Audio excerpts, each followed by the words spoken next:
Hello dear student, welcome in ASC starter. Dear student, मैं आपको history का chapter number 2 एक तरह से समरी में या रिवीजन के तौर पर आपको पढ़ा रहा हूँ। ठीक है, तो देखो, आपको पहले तो पता होना चाहिए जो भी चैप्टर पढ़ते हैं वो किसके बारे में। तो आपको बता दूं कि ये रशिया से रिलेटेड है। ठीक है, रशिया में किस तरीके से रेवोल्यूशन आया, किस तरीके से वहां पर कौन कौन सी सत्ता आई, कौन कौन सत्ता में बदलाव आया, तो उसी के रिगार्डिंग यहाँ पर। तो जब हम बुक में से पढ़ते हैं, देखो बुक तो सबसे बेस्ट है, बुक जिसने पढ़ ली 100 आउट ऑफ 100, पर उसमें तो बच्चे क्वेश्चन निकाल नहीं पाते, फिर भी बच्चे पूरे ला नहीं पाते क्योंकि क्वेश्चन आंसर की फॉर्म में होना चाहिए। तो जिन्होंने बुक पढ़ी है वो अभी सपोर्टिंग से प्रैक्टिस करेंगे, उनको बहुत ज़्यादा फायदा मिलेगा, और जिन्होंने बुक नहीं पढ़ी उनकी रिवीजन तो हो ही जाएगी। तो देखो, सबसे पहले यहाँ पर हम पढ़ने जा रहे हैं 3 प्रकार के समूहों के बारे में। एक उदारवादी, दूसरा रैडिकल और तीसरा रूढ़िवादी। इंग्लिश में देखो, मैं आपको बता दूं, कंजर्वेटिव जो होता है वो होते हैं रूढ़िवादी। ठीक है, एक कंजर्वेटिव है। ठीक है, दूसरा है लिबरल, लिबरल वो होते हैं जो उदारवादी होते हैं, और तीसरा होता है रेडिकल, रेडिकल का मतलब होता है जो रेडिकल ही है। तो इंग्लिश में, हिंदी में नेम सेम है। तो आपको ना ब्रीफली बता रहा हूं मैं, ठीक है, एक एक चीज पूरी तरह से नहीं बताऊंगा ताकि इतना तो आप पता लगा पाओ और एग्जाम में इतना लिख पाओ। ठीक है ना। अब देखो, उदारवादी किन्हें कहते हैं। उदारवादी ना एक तरह से मतलब आधुनिक सोच वाले होते हैं। ठीक है, कौन, मैं बात कर रहा हूँ लिबरल की। ये हर रिलीजन में क्या चाहते हैं, इक्वलिटी चाहते हैं। ये कहते हैं कोई टॉलरेंस नहीं होना चाहिए, मतलब कोई किसी भी धर्म को दबाया नहीं जाना चाहिए, सबका सम्मान होना चाहिए। ठीक है, ये जो राजा होते हैं ना, राजा, उनका बहुत ज्यादा कंट्रोल नहीं चाहते। हो राजा हो, लेकिन उनका कंट्रोल बहुत कम हो। ये अनकंट्रोल्ड पावर जो होते हैं ना किंग की, वो नहीं चाहते कि राजा जो मर्जी चले, आज ये मकान खाली करो, आज यहाँ पे मुझे ये करना है वो करना है। लोग ऐसा नहीं चाहते। ठीक है, और और क्या इनकी खास बात है। ठीक है, और ये कि सबको वोट डालने के अधिकार में, ऐसा नहीं था। ये महिलाओं को वोट डालने देना नहीं चाहते। कौन, उदारवादी लोग। तो सबको वोट डालने के अधिकार के समर्थन में ये नहीं थे। ठीक है, और ये चाहते थे कि हर व्यक्ति की प्राइवेट प्रॉपर्टी हो, निजी संपत्ति होनी चाहिए। देखो, थोड़ा थोड़ा मेन मेन मैं बता रहा हूँ सारा, है ना। फिर उसके बाद आ जाओ रेडिकल पे। अगर आपसे डिफरेंस पूछेगा तो डिफरेंस में बता देना, और अगर एक के बारे में पूछेगा तो बता देना। रेडिकल कौन होते हैं।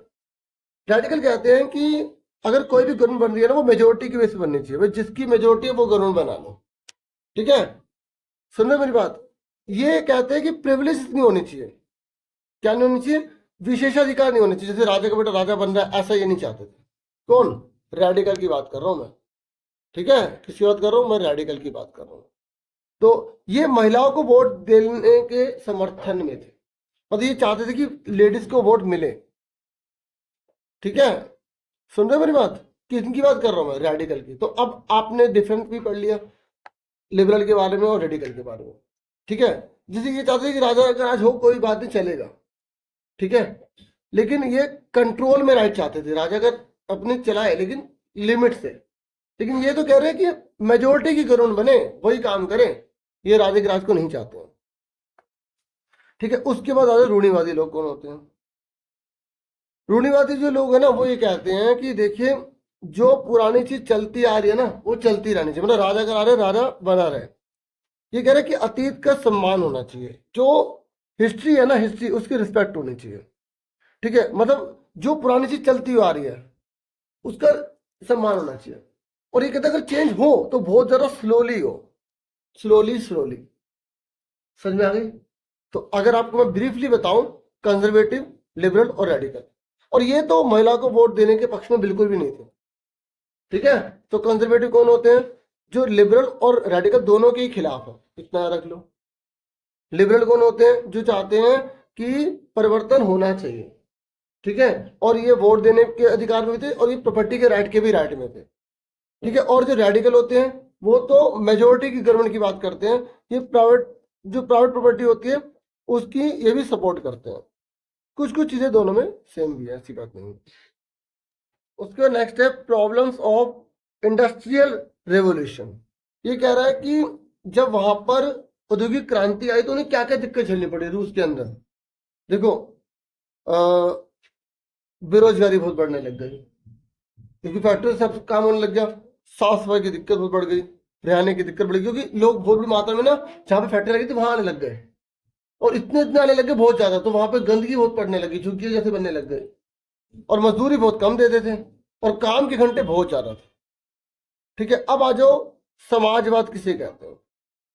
तो आप सिंपल बता देना कि समाजवाद किसे कहा जाता है, सोशलिज्म किसे कहा जाता है, जो प्राइवेट प्रॉपर्टी का विरोध कर, ठीक है, क्या, जो प्राइवेट प्रॉपर्टी के अगेंस्ट होते हैं, ठीक है, जो चाहते हैं कि सोशल वेलफेयर होना चाहिए, समाज का कल्याण होना चाहिए, मेन याद रखना, which our favour of social development. समझ में आ गई।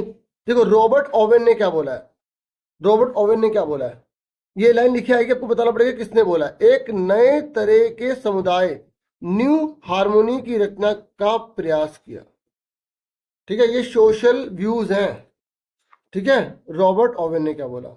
तो मेन आपको कार्ल मार्क्स का याद रखना है, इसका भी पढ़ लेना, ठीक है। तो ये क्या कहते हैं, ये भी पढ़ लेते हैं। लुई ब्लॉक ने क्या बोला है, वे चाहते थे कि सरकार पूंजीवादी उद्यमों की जगह सामूहिक उद्यमों को बढ़ावा दे, मतलब एक फैक्ट्री खुले, उसमें सब लोग मिलकर काम करते आपस में बांट लें, मतलब एक व्यक्ति की संपत्ति नहीं होनी चाहिए, ये इसके खिलाफ थे। कार्ल मार्क्स के ऊपर क्वेश्चन बहुत बार आया 5 नंबर का।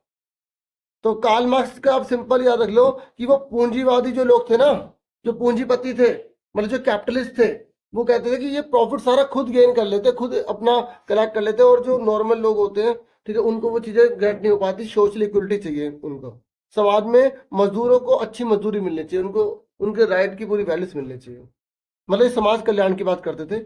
ऐसा ना हो कि कुछ पैसा कुछ लोगों के हाथ में चला जाए। तो इस तरीके से क्वेश्चन आप बना बना के से लिख देना, ठीक है। फिर अब आ जाओ अक्टूबर क्रांति क्या थी। देखो अक्टूबर क्रांति क्या थी, तो आपको मेन याद कर लेना कि 1917 की अक्टूबर क्रांति के द्वारा रूस की सत्ता पर समाजवादियों ने कब्जा कर लिया, और फरवरी 1917 में राजशाही के पतन और अक्टूबर की घटनाओं को अक्टूबर क्रांति कहा गया। बस ये मेन याद रख लेना, ठीक है। अक्टूबर में हुई थी और इसमें समाजवादियों ने कब्जा किया था, ठीक है, और जो वो पूंजीवादी लोग थे उनके खिलाफ आवाज उठाई गई थी। तो वही पूरी की पूरी क्रांति को अक्टूबर क्रांति कहा गया, क्योंकि मेन आप लिख देना क्योंकि अक्टूबर माह के महीने में हुई थी, ठीक है। और यही विचारधारा, जैसे समाज के कल्याण की बात की गई, सब सिर्फ समाज का होना चाहिए, किसी एक व्यक्ति का अधिकार नहीं होना चाहिए, पूंजीवादियों का विरोध किया गया ना, तो यही विचारधारा ना क्या कहलाएगी, साम्यवादी कहलाएगी, समाजवाद कहलाएगी, ठीक है, ये आपको याद रखना। तो 20वीं सदी के प्रारंभ में रूस की क्या हालत थी बताओ, अगर पूछ लेगा कि 20th सेंचुरी के इनिशियली उसकी सिचुएशन कैसी थी, अगर आपसे पूछेगा, ठीक है, कि 20th सेंचुरी में कैसी सिचुएशन थी। अच्छा यहाँ पे अलग तरीके से दिया नहीं गया, ठीक है ना, मैं उसमें से आपको बता रहा हूँ, ठीक है। तो देखो 20 सदी की शुरुआत में रूस की लगभग 85% पॉपुलेशन एग्रीकल्चर पर डिपेंड थी, और जो उद्योग थे ना वो सारे प्राइवेट थे, वहां काम करने की सिचुएशन बहुत खराब थी, ठीक है, और निरंकुश राजशाही थी, मतलब ऑटोक्रेटिशिप थी, मतलब ये लिखा ऑटोक्रेसी, मतलब सिर्फ राजा की चलती थी और किसी की नहीं चलती थी, ठीक है। 1904 में जो जरूरी चीजें थी ना उनकी कीमत बहुत बढ़ने लग गई। अगर पूछेगा 20th सेंचुरी में क्या क्या हो, तो ये 2-4 पॉइंट बता देना, ठीक है, इतना बहुत है। अब अगर आ जाए 1905 की रिवोल्यूशन के बारे में बताओ, देखो 3 रिवोल्यूशन है इसके अंदर, ठीक है ना, एक 1917 की फरवरी क्रांति है, एक अक्टूबर क्रांति है, ठीक है, और एक आपकी 1905 की क्रांति है। तो आप इनको अच्छे से पढ़ लेना। और आपसे ये पूछ लेगा कि खूनी रविवार क्या था, बताओ ब्लडी संडे क्या था। तो आपको याद रखना है कि लगभग 100 वर्कर से ज्यादा मारे गए थे, 300 वर्कर के आसपास घायल हो गए थे विंटर पैलेस के जब पास जा रहे थे, जब चार्ल्स निकोलस ने वहां पे ऑर्डर दे दिया था उनको गोलियों से शूट करने का पुलिस को। तो ऐसी सिचुएशन संडे वाले दिन हुई थी, इसलिए उस संडे को ब्लडी संडे बोला गया, और यही रीजन था 1905 के रेवोल्यूशन का। तो 2 क्वेश्चन एक साथ जुड़े हुए हैं। अगर 1905 की क्रांति के बारे में आ जाए तो आप बता दो ना, इसी की वजह से 1905 की क्रांति हुई थी। तो फिर क्या किया लोगों ने, सारे देश में हड़तालें कर दी, विश्वविद्यालय बंद कर दिए, वकीलों डॉक्टरों ने सारी काम जितने भी वो छोड़ने शुरू कर दिए, संविधान सभा की बैठक की जो मांग करने लग गए, और यूनियन ऑफ यूनियन की स्थापना करने लग गए, ठीक है। इस तरीके से आप बता दें। देखो 1905 का आए तब भी खूनी रविवार के बारे में बताना, ब्लडी संडे के बारे में, और अगर वैसे आए तब भी आप लिख देना खूनी रविवार के बारे में, और क्या क्या हुआ था थोड़ा बहुत बता देना, ठीक है। और भी बहुत कुछ है, देखो क्या क्या हुआ था। जार एक निर्वाचित परामर्शदाता संसद ड्यूमा के गठन पर सहमत हुआ। देखो ड्यूमा, बाद में इसे हार माननी पड़ी। ड्यूमा अगर आपसे पूछेगा कि ड्यूमा कहाँ की संसद है, तो आप बता दोगे रूस की है, ठीक है। ऐसी रूस की संसद, फ्रांस की संसद, चीन की संसद, जापान की संसद, भारत की संसद, ये पांचों जितने भी अच्छे से ढूंढ के कर लेना, क्योंकि इनमें से एक आ भी जाता है कभी कभी। अब पिछली बार वैसे आ गया तो इस बार आने के चांस कम है इसके, पर नॉलेज होनी चाहिए, क्या पता दोबारा दे दे। ये कह रहा 75 दिनों के भीतर पहले ड्यूमा और 3 महीनों के भीतर दूसरी ड्यूमा उसने बर्खास्त कर दी। देख लो, उसने 2 ड्यूमा की मीटिंग हुई, दोनों बर्खास्त कर दी, एक 75 दिनों में, दूसरे 3 महीने में। और तीसरी ड्यूमा में उसने रूढ़िवादी राजनेताओं को भर दिया ताकि उनकी शक्तियों पर अंकुश न लगे। देखो मतलब जॉन निकोलस चाहता नहीं था कि उसकी पावर कम हो जाए। आपको मेन राजा जो याद रखना है ना यहाँ का, जॉन निकोलस याद रखना है। और फिर फर्स्ट वर्ल्ड वॉर कब हुआ था? 1914 से 18 में हुआ। पहला विश्व युद्ध कब हुआ? 14 से 18, 1914 से 1918 में। तो आपसे ये मैप में पूछेगा, ये वाला मैप में आएगा, ये एमसीक्यू में आएगा कि मित्र राष्ट्र में ये मित्र शक्तियां कौन कौन है, फ्रांस, ब्रिटेन और रूस। प्रथम विश्व युद्ध में कौन कौन थे और केंद्रीय शक्तियां कौन थी? एक तरफ ये देश लड़ रहे थे, एक तरफ ये देश लड़ रहे थे, ये आपस में लड़ रहे थे। ठीक है, तो जर्मनी और एक इन्होंने ग्रुप बना लिया, एक इन्होंने ग्रुप बना लिया। ठीक है, आपस में नहीं लड़ रहे थे, एक दूसरे से लड़ रहे थे, इन्होंने ग्रुप बना के। और जिसमें जीते कौन थे? ये वाले जीत गए थे। तो जर्मनी, ऑस्ट्रिया और तुर्की, इसको याद करने का तरीका ऐसे बनाया करो, जर्मनी से जे हो गया, ऑस्ट्रिया से ए हो गया और तुर्की से टी हो गया, तो जेट हो गया। ऐसे याद करने का तरीका हो जाता है। ऐसे फ्रांस का बना लो, फ्रांस, ब्रिटेन और रशिया, तो इसका ये हो गया, ये बर्फ बना लो, बर्फ, BRF। ठीक है ना, याद रहेगा। तो अपने याद आ जाएगा, बी से कौन था ब्रिटेन, आर से कौन था रशिया, एफ से कौन था फ्रांस। तो एक बार में याद हो जाता है, टाइम हमारे पास इतना होता नहीं, एक भूल जाओ तो याद आ जाएगा इसका, बर्फ से आया ना। और ये जेट से याद, इसको उल्टा याद कर लो, ताज, TH। मत तुम्हारे ऊपर ना कैसे बनाते हो, अपने आप लिंक बनाओ। शॉर्ट नोट लिख लो कॉपी पे, 1-2 बार में याद हो जाएंगे फिर आपको। अब आ जाओ फरवरी क्रांति। तो फरवरी क्रांति पूछेगा, देख लो मैंने कहा था ना, 1 अक्टूबर क्रांति, फरवरी क्रांति, 1905 की क्रांति। अब फरवरी क्रांति में क्या है? फरवरी 1917 में मजदूरों के इलाकों में पदार्थों की भारी कमी हो गई। जहां मजदूर रहते थे ना, वो खाने पीने को कुछ नहीं मिला, और फिर उन्होंने विरोध करा। क्या करा? विरोध करा। और इसी में सेना के सिपाही भी शामिल हो गए। कितना आसान है बच्चों, कितना आसान है। अगर आपसे फरवरी रेवोल्यूशन के बारे में पूछ रहा है तो आप कितने आसान तरीके से बता सकते हो, कितने इजी तरीके से लिख सकते हो। जो इंग्लिश वाले बच्चे हैं उनको भी बहुत ज्यादा हेल्प मिलती होगी हिंदी में अगर मैं पढ़ रहा हूँ तो, है ना। तो बना कर तो कितना आसान है कि 1917 में जो मजदूर थे उनके पास खाने पीने पदार्थों की कमी हो गई। इसी में आर्मी, फिर अगले पॉइंट में लिखना, पॉइंट्स में लिखना, फिर लिखना सैनिक भी इसमें शामिल हो गए। फिर परिस्थितियां बहुत बिगड़ने लग गई, बहुत ज्यादा हालत खराब होने लग गई, जिसकी वजह से जॉन निकोलस को गद्दी छोड़नी पड़ी 2 मार्च 1917 को। और फिर एक अंतरिम सरकार का गठन हुआ। एक अंतरिम सरकार बनी। पता है, जो असली सरकार बनने वाली होती है ना, उससे पहले जो सरकार बनती है उसे अंतरिम सरकार कहते हैं। तो अंतरिम सरकार बनी, इसी को फरवरी क्रांति बोला गया। आप कहोगे सर ये तो मार्च में हुई है, हम इसे फरवरी क्रांति क्यों बोल रहे हैं? क्योंकि उनके कैलेंडर के साथ फरवरी होता है, ऐसे होता है उनमें, मतलब पहले का था ना कुछ, तो इसलिए उसका नाम फरवरी क्रांति रखा गया।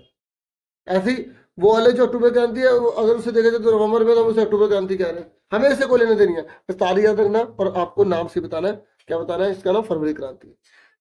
बस शॉर्ट में लिखा, फायदा हो गया मैं। ठीक है, यही चीज तो बता रहा हूँ, आप अच्छे से इसे करना। ठीक है, ये अगर देखना तो आप इसको देख लेना, कैसे कैसे घटना घटी, क्या क्या हुआ था। ठीक है, इसे अब ये सबसे इम्पोर्टेंट क्वेश्चन है, अप्रैल क्या है? ठीक है, अप्रैल क्या है? अप्रैल देखो 1917 में बोल्शेविकों के निर्वाचित नेता, यार है ना, देखो एग्जाम में पूछेगा भी कि बोल्शेविकों के नेता कौन थे चुने हुए? Vladimir Lenin. ठीक है, रूस लौट आए, उन्होंने 3 मांगे रखी, 3 मांगे रखी। जब वो रूस वापस आए ना, उन्होंने 3 मांगे रखी, इसी को तो अप्रैल बोला गया। बोलो कितना आसान है, बस इतना याद रखना है कि रूस वापस लौटे थे 1917 में। व्लादिमीर पुतिन, ओ व्लादिमीर लेनिन, सॉरी पुतिन तो अभी है ना, तो मैंने उनका तो व्लादिमीर लेनिन वो लौटे। ठीक है, तो उन्होंने 3 मांगे रखी, उसी को अप्रैल बोला गया। बोलो और क्या मुश्किल है, हाँ या ना। अब 3 मांगे क्या थी अगर पूछ ले? 3 मांगे क्या थी? पहला, प्रथम विश्व युद्ध को समाप्त कर दिया जाए। कितना आसान है बच्चों, फर्स्ट वर्ल्ड खत्म कर दी, कोई याद करने वाली चीज है? एक बार पढ़ते याद हो रही है। मतलब ऐसे समझा करो, ऐसे क्योंकि नॉलेज है, आसपास के मोहल्ले की जानकारी होती है, पड़ोसी की, जैसे गाड़ी आ गई, मोटरसाइकिल, कोई स्कूटी या मोबाइल आ गई, गेम आ गई, उसकी नॉलेज होती है, वैसे नॉलेज की तरह याद रखो। फिर दूसरा, सारी जमीन किसानों के हवाले कर दी जाए। और तीसरा, बैंकों को राष्ट्रीयकरण कर दिया जाए, मतलब नेशनलिज्म कर दिया जाए, मतलब सारा बैंक गवर्नमेंट के कंट्रोल में हो जाए, सारी जमीन पीछड़ को किसानों को दे दी जाए। समझ में आए? ठीक है, आगे समझ में। तो अक्टूबर क्रांति, आप इसे एक बार देख लेना, अक्टूबर क्रांति थोड़ा और बड़ा भी दे रखा है इसमें। ठीक है, अक्टूबर क्रांति के बाद क्या हुआ, जब अक्टूबर क्रांति होगी तो उसके बाद क्या हुआ, तो आप बता दोगे। देखो मुश्किल क्या है अक्टूबर क्रांति के बाद भाई, what after the revolution of October क्रांति या अक्टूबर रेवोल्यूशन, क्या हुआ 1917 में, बताओ क्या हुआ। सिंपल सी बात है, वहां पे किस बात को लेकर लड़ाई हो रही थी कि भाई सारी संपत्ति आम लोगों को दे दी जाए, मतलब किसानों को दे दी जाए। तो आप बोलोगे प्राइवेट प्रॉपर्टी क्या कर दी गई, इरेडिकेट कर दी गई, क्या कर दी गई, प्राइवेट प्रॉपर्टी खत्म, अब सब सरकार के कंट्रोल में हो गई। देखो नी संपत्ति खत्म कर दी गई। 3-4 पॉइंट बता रहा हूँ क्योंकि एग्जाम में आया हुआ ना, 17 की क्रांति, तीनों में से एक आपको करना ही करना है, मतलब तीनों कर रहे हैं, तीनों में से एक हर बार रिपीट होता है। दूसरा, ज्यादातर उद्योगों और बैंकों को राष्ट्रीयकरण कर देगा, जो ये अपना में बोला गया था ना कि बैंकों को राष्ट्रीयकरण कर दिया जाए, कर दिया लो। और ये बोला था ना यहाँ पे जो किसानों को जो जमीन है, किसानों को जो जमीन दे दी जाए, तो यहाँ पर देखो प्राइवेट संपत्ति खत्म कर दी गई, तो इनडायरेक्टली मिल गई ना किसानों को, मतलब सरकार अपने पास रखेगी, किसानों से काम करवाएगी। और जमीन को सामाजिक संपत्ति घोषित कर दिया जाए और सामंतों की जमीन कब्जा कर ली जाए, वही चीज दोबारा आ गई उसी की जैसी। और देखो जमीन और सॉरी जीवन के सभी क्षेत्रों पर सेंसरशिप लगा दी जाए, मतलब सेंसरशिप मतलब सरकार की मर्जी बिना कुछ भी नहीं छपेगा। सुन रहे मेरी बात, डांटी ना थोड़ा सा, कई बच्चे ध्यान हटा देते ना इसलिए। तो रूस में गृह युद्ध की शुरुआत की गई, इसमें गृह युद्ध हो गया, आपस के देश के अंदर ही लड़ाई होने लगी, ये रूस के अंदर दिक्कत झेलनी पड़ी, क्योंकि भाई मेरे पास इतनी संपत्ति है, तुम जबरदस्ती छीनोगे तो मैं चुप होऊंगा क्या, इस तरीके से। तो रूस ने जर्मनी के साथ शांति संधि पर हस्ताक्षर कर दिए, ठीक है, और रूस एक दलीय व्यवस्था वाला देश बन गया और कम्युनिस्ट पार्टी एकमात्र पार्टी बन गई। देखो 1917 की क्रांति के बाद क्या हुआ, एक कम्युनिस्ट पार्टी बन गई, एक दल की सरकार बन गई, और अभिजात्य वर्ग द्वारा पुरानी पदवियों को प्रयोग पर रोक लगा दी गई। जो पुरानी जो राजा महाराजा की जो पदवियां चलती थी ना, स्टेटस, वो सब खत्म कर देगा। देख लो, रशिया ने साइन कर दिया पीस जर्मनी के साथ, ठीक है, जर्मनी के साथ पीस हो गया, लड़ाई चल रही थी ना, और सिविल वॉर चलने लग गया रशिया के अंदर, और रशिया वन पार्टी स्टेट बन गया, और रशिया में कम्युनिस्ट पार्टी जो है वो एक ही पार्टी बनकर रह गई। तो समझ आ गया, क्लियर हो गया। उसके बाद देखो गृह युद्ध, क्रांति के बाद रूस निम्नलिखित 3 समूह में बढ़ गया। देखो जब गृह युद्ध हुआ, जब रशिया के अंदर सिविल वॉर हुआ, सिविल वॉर किसे कहते हैं, जब एक देश की बाउंड्री के अंदर ही लड़ाई होने लग जाए, डिशुम डिशुम डिशुम डिशुम, तो उसकी एक वजह से रशिया कितने पार्ट में बट गया, 3। पहला रेड्स, जिन्हें बोल्शेविक बोला गया, एमसीक्यू में बहुत बार आया हुआ बच्चों कि रेड्स किन्हें कहते हैं, लाल, बोल्शेविकों को सिंबल बोला, ये रेड, ठीक है, ये देखो यहाँ, ये रहा, बहुत इंपॉर्टेंट क्वेश्चन है। और ग्रीन किन्हें बोला गया, सोशलिस्ट रिवोल्यूशनिस्ट को बोला गया, और व्हाइट्स किन्हें बोला गया, जो जार के सपोर्टर थे, व्हाइट्स बोला गया, इनके खिलाफ ही तो सारा काम किया गया, और इन तीनों में लड़ाई छिड़ गई। और ग्रीन और व्हाइट्स को फ्रांस, अमेरिका, ब्रिटेन और जापान का भी समर्थन मिल रहा था। गृह युद्ध के दौरान लूटमार, डकैती और भुखमरी जैसी समस्याएं बड़े पैमाने पर होने लग गई, ठीक है, ये तो आप बता ही दोगे बना बना के, क्योंकि दुनिया के और देश का जो थे ना, देश में राजा महाराजा थे, तो वो क्यों इन रेड्स लोगों को आगे बढ़ने देंगे, इसलिए ग्रीन्स और व्हाइट्स लोगों को सपोर्ट करने वाले बहुत आगे, और आखिरकार जीता कौन, रेड्स जीत गए। समझ में आई? अब ये क्वेश्चन एग्जाम में आएगा, सामूहिकरण किसे कहते हैं, कोलेक्टिविजेशन किसे कहते हैं। कान में लीड लगा के 3-4 बार वीडियो सुन लेना, मेरा पूरा विश्वास है ये आपको बहुत अच्छे से क्लियर हो जाएगा, ठीक है। तो कोलेक्टिविजेशन किसे कहते हैं बताओ। देखो अभी मैंने आपको बताया सर, जितनी भी जमीन थी सब सरकार ने अपने कंट्रोल में ले ली, तो उस जमीन पर लोगों से काम करवाने लग गए, ठीक है, और जो उगेगा या बनेगा उसे आपस में लोग यूज कर लेंगे, है ना, और आपस में बांट लेंगे, उसी को तो सामूहिकरण बोला गया। तो ये कौन लेकर आया, ये प्रोग्राम लाया कौन, ये स्टालिन, स्टालिन को इसका श्रेय जाता है। तो स्टालिन ने रूस में सामूहिकीकरण कार्यक्रम प्रारंभ किया, इसके अंतर्गत सभी किसानों को सामूहिक खेती या खेतों में काम करने के लिए बाध्य किया गया, ज्यादातर जमीन और साजो सामान सामूहिक खेलों के स्वामित्व में सौंप दिए गए, सभी किसान सामूहिक खेतों पर काम करते थे, और काल खोज के मुनाफे को सभी किसानों के बीच बांट दिया जाता था। ये काल खोज भी याद रखना, मतलब जो उनमें प्रॉफिट हो रहा है या जो भी पैसा कमा रहे हैं वो सब किसान आपस में बांटते। तो समाजवादी समाज का निर्माण कैसे होता है बताओ, किसे कहते हैं? अगर आपसे पूछेगा कि किसे कहते हैं सोसाइटी जो सोशलाइज होती है, बताओ। जो रशिया की जो सोशलाइज सोसाइटी थी ना, किसे कहते हैं? तो आप बताओगे उद्योग और बैंकों को नेशनलाइज कर दिया गया, राष्ट्रीयकरण कर दिया गया, मतलब सारा का सारा किसके कंट्रोल में? सब गवर्नमेंट के कंट्रोल में कर दिया गया। दूसरा, और सामूहिक खेती की गई, सामूहिक कंसर्न में आ गया, आया ना। और क्या किया गया? फैक्ट्रियों में, ठीक है, बालवाड़ियां खोली गई। ये बालवाड़ियां पता है क्या होता है? जैसे अब फैक्ट्री में काम करने माता पिता काम कर रहे हैं तो उनके बच्चे हैं, तो वो काम करेंगे, तो उनके लिए खेलने की एक जगह बनाई गई ताकि उनका भी विकास हो सके। और मजदूरों के लिए आदर्श रिहायशी मकान बनाए गए, तो मजदूर नहीं कूड़े कचरे के अंदर रहे। देखो कितना कुछ किया गया था। और आज रूस कितने आगे निकल चुका है। सस्ती स्वास्थ्य सेवा और उपलब्ध कराई जाए, और एक विस्तारित शिक्षा व्यवस्था विकसित की जाए, और फैक्ट्री और कामगारों किसानों के जो भी बच्चे हैं उनके लिए विश्वविद्यालयों में दाखिला मिले, उनको विशेष प्रकार के इंतजाम मिले, या जो भी वो आगे बढ़ना चाहते हैं उनके लिए सब कुछ किया जाए। तो ये था पूरा। तो ये थी रशिया की कहानी, मेरी जुबानी। अब आपको क्या करना है? ये एमसीक्यू वगैरह सारे करने हैं। देखो ये आपको सेल्फ स्टडी करनी है, ठीक है। जो आपके पास सपोर्ट मटेरियल है नहीं है तो आप डीओई की ऑफिशियल साइट से डाउनलोड कर सकते हैं। और कैसे डाउनलोड करेंगे, मैंने वो वीडियो भी बना रखी है। पिक्चर वाला क्वेश्चन जरूर आएगा, इसका नाम बताना होगा आपको, ठीक है। आप अच्छे से सारे क्वेश्चन एमसीक्यू कर ले, और जो मैंने कहानी बताई 2-3 बार सुन ले, और देखो आपको आंसर आते हैं या नहीं आते। तो इतना ही था इस वीडियो में। Thank you for watching and listening carefully.